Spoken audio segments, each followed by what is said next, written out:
first off, congratulations. You guys got an air date. I know. So that we just found out yesterday. Yeah, we heard through the weekend. I think work it was canceled. Through the weekend? Yeah. Maybe on Saturday it came out, which was pretty smart. Keep it on the DL, and then we heard that after the holiday on Monday we were going to hear something. So that's really great. So I can't. So February 14th. That's coming up soon. Yeah, we're excited. I mean, I'm glad it wasn't going to be pushed till March. I mean, it's already been off since last season, and we had the hiatus, which also kind of broke up the second season for us. So we just really want to get back on and let everyone see how great the show is.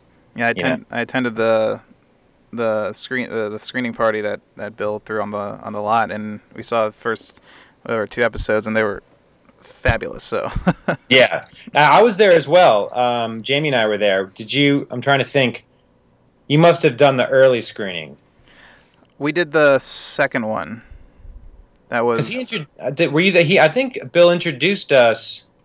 Well, it doesn't matter. We worked on those episodes a while back now. Yeah. September. So it was great to see him, and it was great to see him in front of a crowd.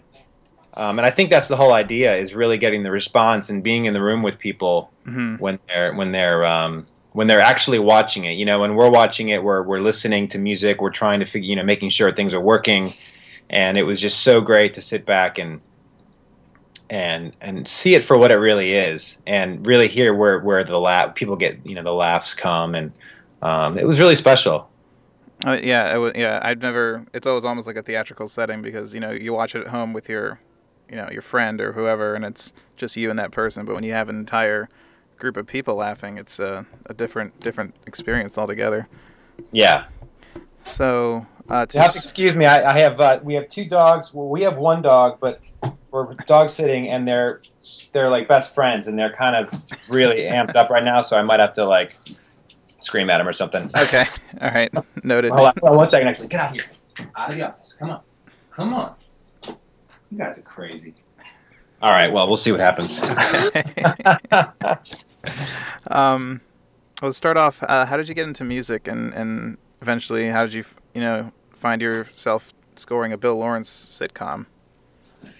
Well, I started when I was 8 years old playing guitar, and just always I continued to play through till when I was in college, and I met a guy named Pete Yorn at school, and we ended up moving out to L.A. And started the band known as Pete Yorn. Mm-hmm. And hold on 1 second, you guys gotta go. Come on, Jesus. And then we did that for a number of years and had an amazing time. And then I ended up leaving and starting my own band, just WAZ. Mm-hmm. And from my first album, there's a song called "Hardly Enough," and it ended up on as the end license on one of the Scrubs songs in the 8th season. And they'd reached out to us. Bill and Christa had reached out, and they were like, we really love that song that we placed in Scrubs, and we're trying to find a composer for this new show, and we really like the vibe of that. Can you do that sort of music as underscore with no vocals for would you be willing to do that for a show? And it's like, absolutely, Mm-hmm. So and then put some music together that I thought was fitting, and here we are. Well, and you also did a cover of the Scrubs opening for season 9, correct? Right. So once we were working on Cougar Town, they had mentioned that because Zach Braff was leaving, they wanted to maybe change the tone a little bit, and they asked if I'd be interested in rewriting the Superman theme, mm-hmm. and gladly accepted, and did that as well. So that was really fun. Well, that's quite awesome. And cool. Sure.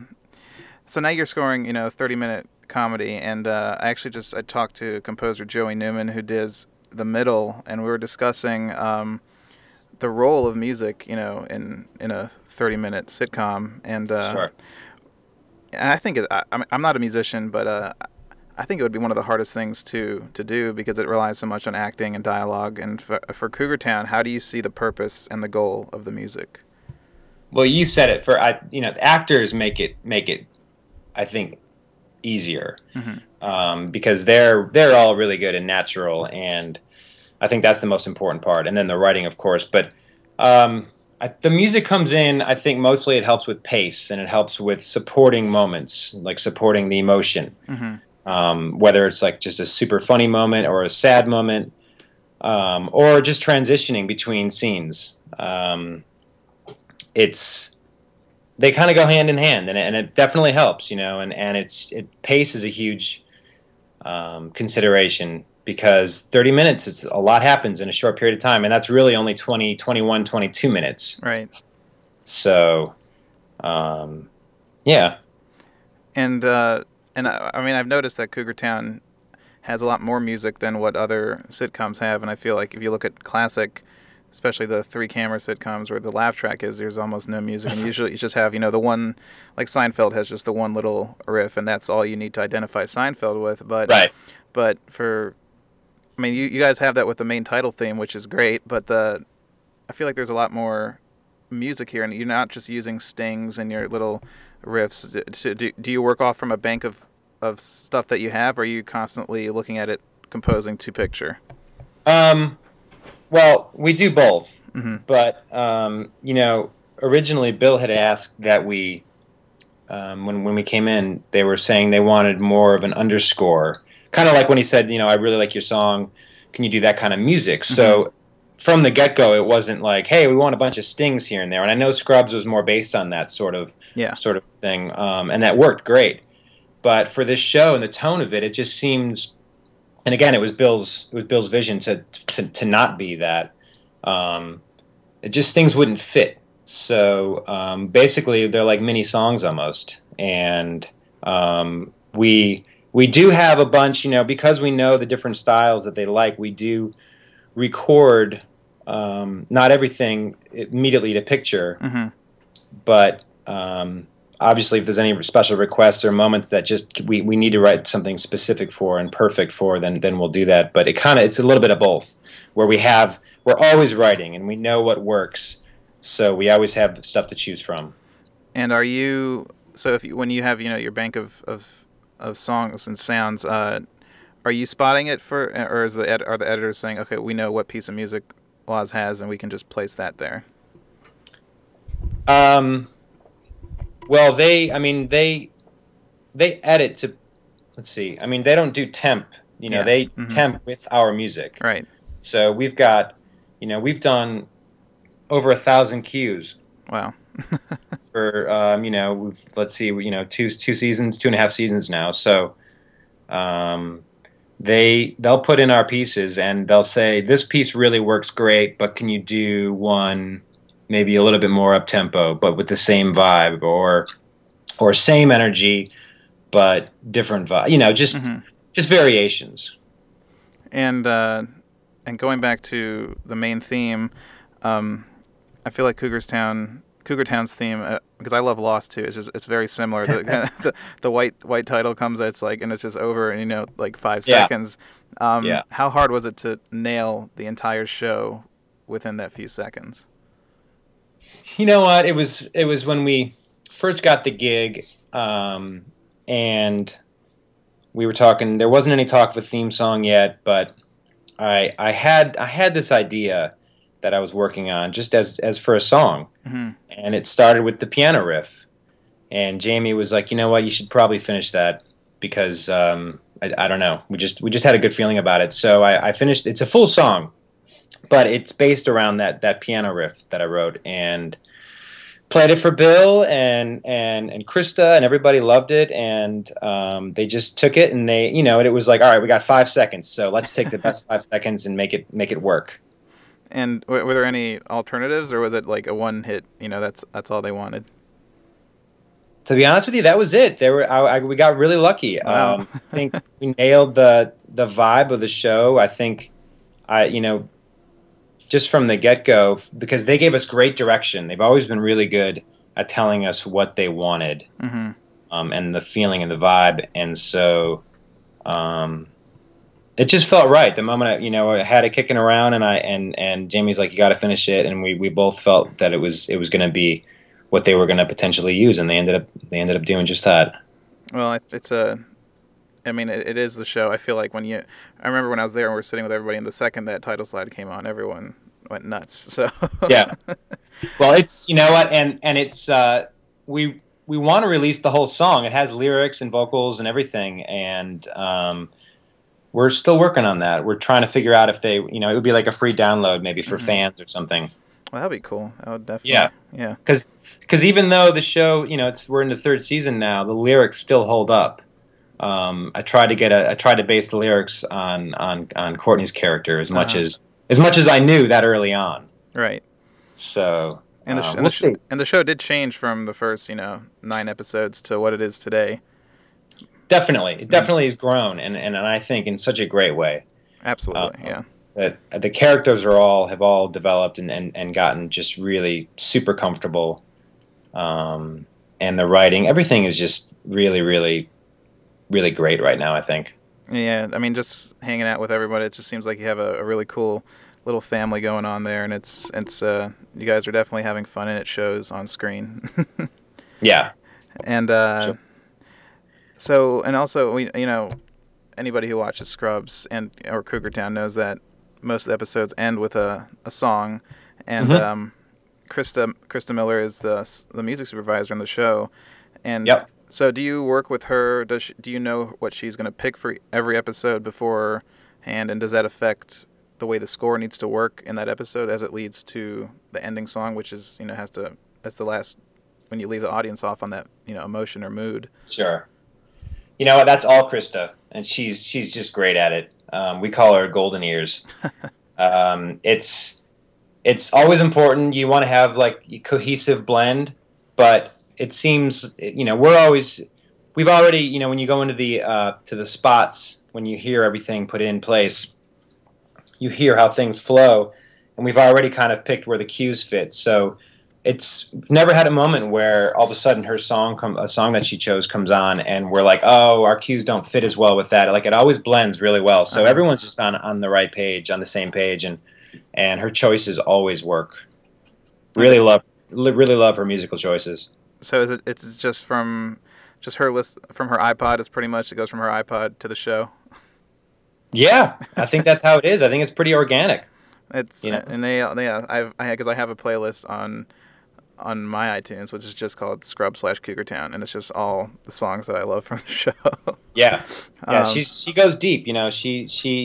She'll pick stuff that's current, that's maybe not everybody's heard, to stuff that's a couple years old, that's really amazing. Like, she just always picks the right song for the moment. Mm-hmm. And on the show, you're not working alone. You have a team. And with Will, Al, and Jamie. And can you talk about your collaborators, and how does the group dynamic work as the music team?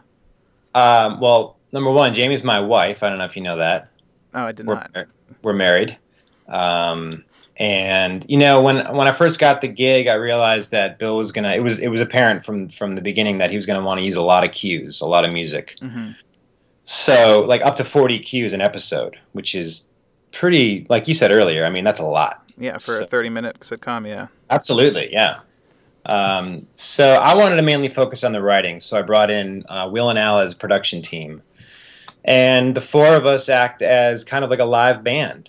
Everybody plays different instruments, and everybody helps out with some writing. And it plays off your background really well, too, since that's kind of the environment you come from. It does. It's worked out really well, and it keeps the sound fresh too. Mm-hmm. And it was funny because I was looking up Al, and I saw that he went to Towson University, which is where I went to. So I was like, oh, that's cool. Oh, cool. Nice. And are you ever on set? Do you just hang around set to get a better feel, hang out with the actors to just kind of help you understand the world, or you mainly distance yourself? There's not a lot of hanging out going on. I mean, it's pretty much a lot of work, but anytime they need us if there's any sort of, like, if they're playing live music on set, then we can, be there to help them out, make sure it looks like, make sure it's real, and I mean, Josh does play. He's not like faking it, so he really plays and sings. But like for example, when they brought in Sheryl Crow to sing that song "Everything Man," we worked with Sheryl Crow and Josh on it, and Jamie actually wrote that, so that was really exciting. But we won't just go hang out on set. It's kind of all business. But definitely, if they have any they need any music help or support with anything like that, we're there in a second. Well, that's cool. And since Cougar Town is kind of your first scoring gig, I mean, and I know you're loving it so far. Do you see yourself wanting to do more in the future, more shows or even films, perhaps? Absolutely. I mean, this working with Bill Lawrence as our first experience as composers, we got really lucky. He and his team have been doing this for a long time, and they got it really dialed in. And like you said earlier, there's a family vibe. So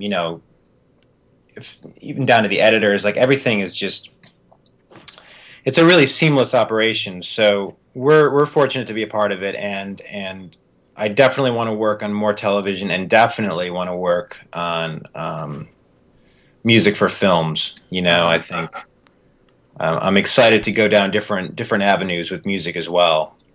I think that this group right here does a great job for this sound, and I'm looking forward to Jamie and I working on other adventures.